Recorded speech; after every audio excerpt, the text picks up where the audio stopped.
Hello there everyone, Citrus Aviation here with another video, and today we are going to be reviewing the beautiful Gemini Jets CRJ550 for United Airlines in a 1:400 scale. Just before we get started, in case you are interested, this video is available to be watched in full 4K, so if you want to select on YouTube on your device, if your device supports it, that would be awesome, and I hope you enjoy this amazing video. So we're going to get started with the history of United Airlines. United Airlines started approximately in 1928 as a crop dusting service actually owned by Boeing, and eventually they became their own independent airline, started carrying passengers in 1930. Since then, they have grown to be the world's largest airline in 2011 when they merged with Continental, and since then there's kind of been a war between United, Delta, and American to be the largest airline in the world. It seems like every couple of years it goes back and forth between one of the three airlines, as some airlines hold certain titles. United's title is that they have the largest number of routes and destinations served by any airline in the world. So that's their current claim to fame. This aircraft wears the brand new United Airlines livery, unveiled on the 24th of April 2019. This livery also features the brand new color palette for the airline, which features no more gold. That's kind of one of the big things that it doesn't have anymore. It's basically kind of harkens back to the Shades of Blue livery, or Blue Tulip as it's sometimes known as well.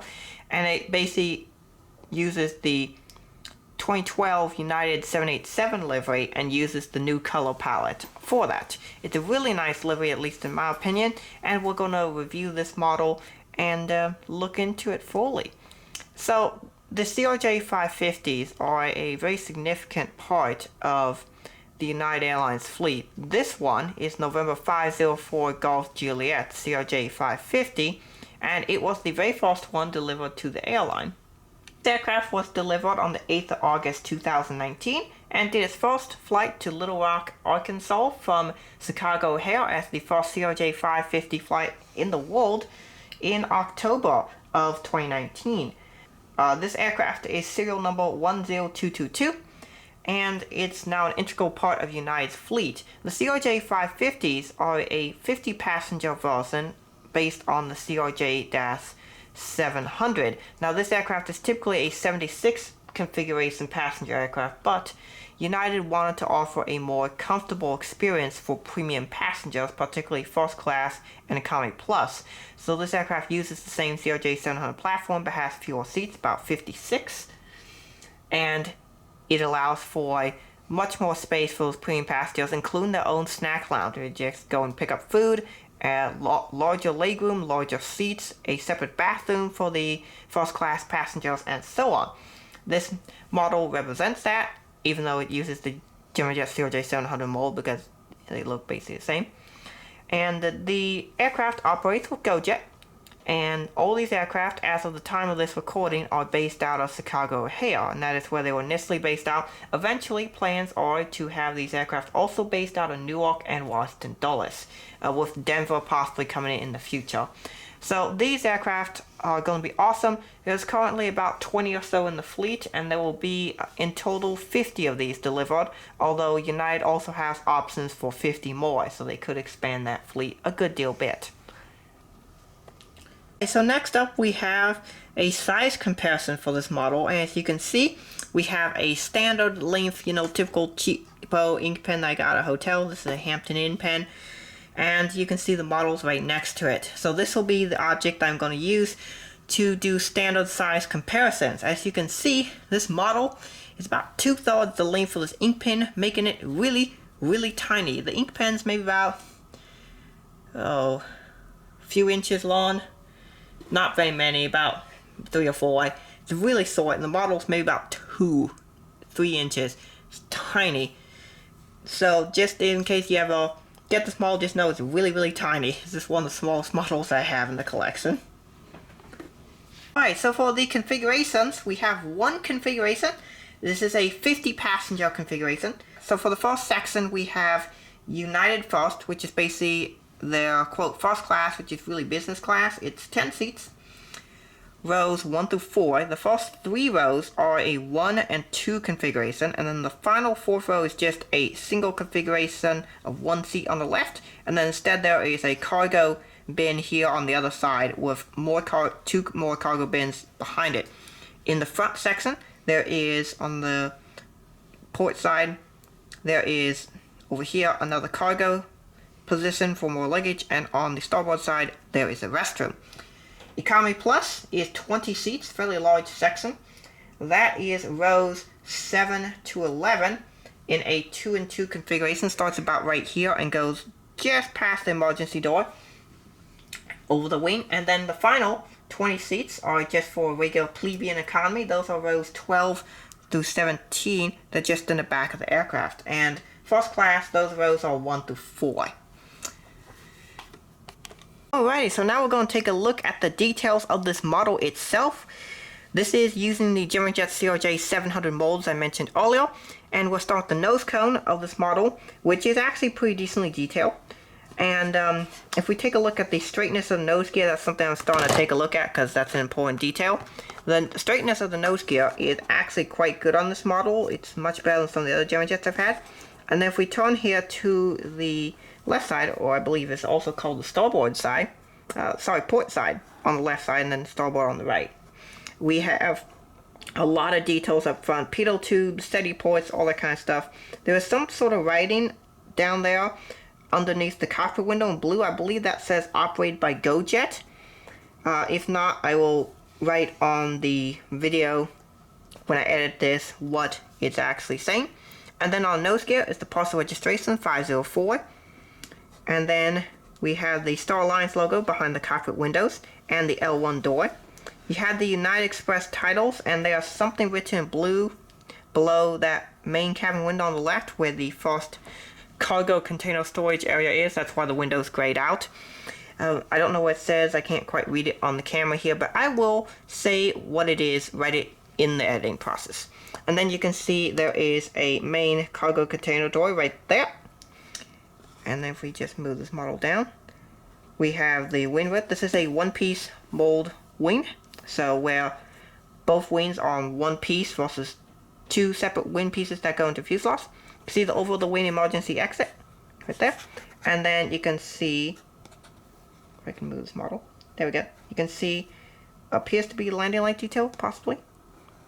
Going down the wing to the red navigation light and the winglet, which is pretty decently detailed.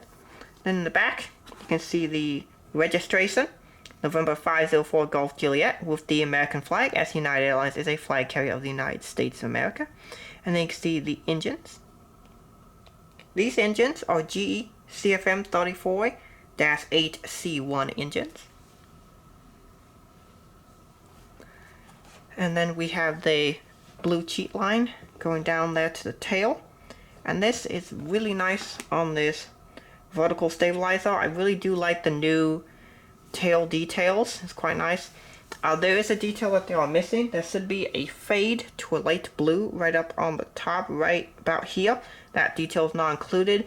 This is one of the details that it just looks like this model is kind of rushed into production, which we'll get into a little bit later. Meanwhile, if I can just show you the inside there of the APU housing, you can see that right there, and you can also see the insides of the engines. And then we'll move on to the back of the APU, which is actually quite nicely detailed on this model. So you can see there's a lot of detail here. Just considering how tiny this model is, this is really nicely done. This back of the engines, and then the back of the wing. Hold up. Alright, there we go. See, the main gears appear to be nice and straight as well, which is always good to see. The wings are nice, and there could be a slight bit more curvature on the winglet, but then again, most normal Bombardier regional jets don't have much curvature to winglet. It just kind of goes up. So that's perfectly adequate. Alright, so now we've moved to the right side, also known as the starboard side of the aircraft. And on this one, you can see mostly the same details, but we are going to take a look at something here that I don't like. You can see right about there, on the blue cheat line, it looks like it kind of takes a bit of an angle. It should be a nice curve, but instead it's kind of angled. I believe these, they're calling printed graphics, quote unquote, are made in Adobe Illustrator, which I use as well as a graphic designer. And it just looks kind of sloppy. Like, it's supposed to be a nice color, but it looks like they put a point here and didn't smooth it out in the process of making this model. And it's just kind of one of those things where the model just looks kind of sloppy, like it was put together real quick. Another thing is, right here, you can see the blue cheat line or pinstripe kind of goes above the wing. This should not be the case. The blue cheat line should instead go into just about the upper area of the wing root, disappear, and then pop out again behind the wing. This is something that they did not get as a detail. They kind of missed it. It's just another sign where they rushed this model into production.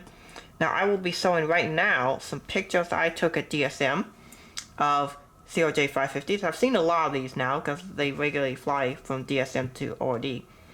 And I'll show you some pictures on the screen right now that you can see as the video is playing. And you can see that the cheat line is in fact lower on the fuselage. So that's something to note there. Alright, we're going to move back to the rest of the model. You can see it looks just fine, the rest of it, from here.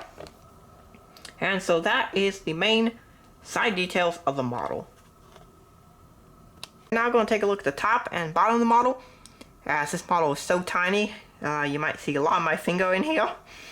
And first off, you can see the cockpit windshield wipers. Those look pretty nice. There's a lot of nice details of antennas and that sort of thing. You can see the L1 door and the R1 door, which is smaller as it should be. You can see the restroom down the right. You can see the beacon light on top.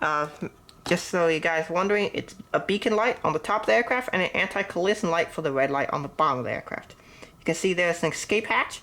The top of the wing detail is quite nicely done. I'm really impressed by how detailed Gemini Jets is able to do these tiny little models. You can see the inside of the winglet there. And then you can see the main line here that goes to the APU. I believe that's an inlet. You can see the engine and the horizontal stabilizers. You can see the two little gray dots there. Get my little pointer here again, which is part of a stand right there. And there should be another one right here. I don't quite see the other one on the right side. It'll probably show up in the video more.